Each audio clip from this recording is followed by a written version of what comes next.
Allah Subhanahu wa Ta'ala berfirman, laki-laki yang mencuri dan perempuan yang mencuri, potonglah tangan keduanya sebagai pembalasan bagi apa yang mereka kerjakan dan sebagai siksaan dari Allah. Dan Allah Maha Perkasa lagi Maha Bijaksana. Quran Surat Al-Ma'idah ayat 38. Assalamualaikum warahmatullahi wabarakatuh. Selamat datang kembali di channel Berbagi Ayat. Kali ini Berbagi Ayat akan mengulas mengenai maling menurut Islam. Istilah maling adalah seseorang atau lebih yang mengambil hak milik orang lain untuk digunakan secara pribadi. Maling atau mencuri merupakan tindakan yang tidak terpuji dan zalim karena merugikan orang lain dan merupakan tindak kejahatan yang dapat dipidanakan. Maling atau mencuri hukumnya haram dalam Islam. Menurut syariat Islam, hukuman untuk mencuri itu adalah potong tangan. Menurut Abdul Qadir Audah dalam Ensiklopedi Hukum Pidana Islam Jilid 5 menuliskan, 4 imam mazhab ulama Zariyah dan Syiah Jaidiyah mendefinisikan hukuman potong tangan dari telapak tangan sampai pergelangan. Sebab mereka beranggapan batas minimal tangan yakni dari jari sampai pergelangan tangan. Allah Subhanahu wa Ta'ala berfirman, laki-laki yang mencuri dan perempuan yang mencuri, potonglah tangan keduanya sebagai pembalasan bagi apa yang mereka kerjakan dan sebagai siksaan dari Allah. Dan Allah Maha Perkasa lagi Maha Bijaksana. Quran Surat Al-Ma'idah ayat 38. Tetapi hukuman potong tangan tidak bisa diterapkan begitu saja jika tidak memenuhi syarat. Syekh Imam Al-Qurtubi dalam tafsir Al-Qurtubi menjelaskan penghilangan atau pemotongan tidak diwajibkan kecuali memenuhi persyaratan, yaitu pelaku, sesuatu yang dicuri, maupun tempat yang dicuri. Inilah persyaratan pencuri yang akan dipotong tangan. 1. Jika mencuri sesuatu senilai seperempat dinar atau lebih. Rasulullah SAW bersabda, tangan pencuri akan dipotong jika mencuri sesuatu yang harganya seperempat dinar atau lebih. 2. Barang yang dicuri disimpan dalam tempat penyimpanan. Rasulullah SAW bersabda, tidak dipotong tangan pencuri bila mencuri kurma yang tergantung. Hadis riwayat Ibnu Hazm. Syekh As-Sa'di menjelaskan, orang yang mencuri seperempat dinar emas atau lebih, atau yang senilai dengan itu dari tempat penyimpanannya, maka ia dipotong tangannya yang kanan mulai dari pergelangan tangan, kemudian dihentikan pendarahannya.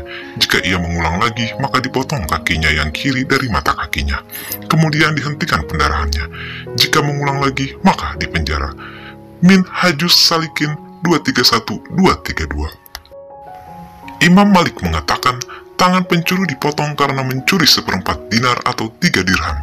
Kalau mencuri sesuatu seharga 2 dirham yang senilai seperempat dirham, tangan pencuri tersebut tidak boleh dipotong. Sebagai info saja, 1 dinar zaman Nabi setara dengan 1 ekor kambing atau senilai 2,2 juta rupiah. Jadi, walaupun ada hukuman potong tangan untuk maling atau pencuri, tapi yang dipotong tangan itu yang memenuhi syarat yaitu senilai seperempat dinar atau lebih, dan yang mencuri di tempat penyimpanan saja. Walaupun sudah tahu mencuri atau mengambil hak orang lain itu haram, dan hartanya tidak halal, dan juga merupakan kejahatan, namun para koruptor dan para maling masih saja menganggap uang publik dan harta orang itu adalah milik pribadi yang dapat diambil semena-mena. Padahal jelas sekali dalam Islam mengambil sesuatu yang bukan miliknya itu disebut maling dan hukumnya haram. Maka dari itu, hendaknya kita semua jangan tergoda untuk mengambil hak orang lain. Ingatlah, ada Allah yang selalu menyaksikan perbuatan kita. Tentunya, buat apa kita mengumpulkan harta benda yang tak halal? Toh kita hanya sementara hidup di dunia ini. Di akhirat, setiap harta yang kita dapat dan setiap suap nasi yang kita makan akan dipertanggungjawabkan di hadapan Allah Subhanahu wa Ta'ala.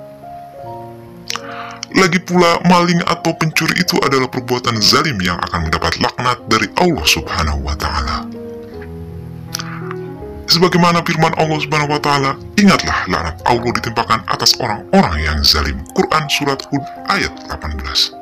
Rasulullah SAW bersabda, Allah melaknat pencuri yang mencuri sebutir telur, lalu di lain waktu ia dipotong tangannya karena mencuri tali. Hadis riwayat Bukhari.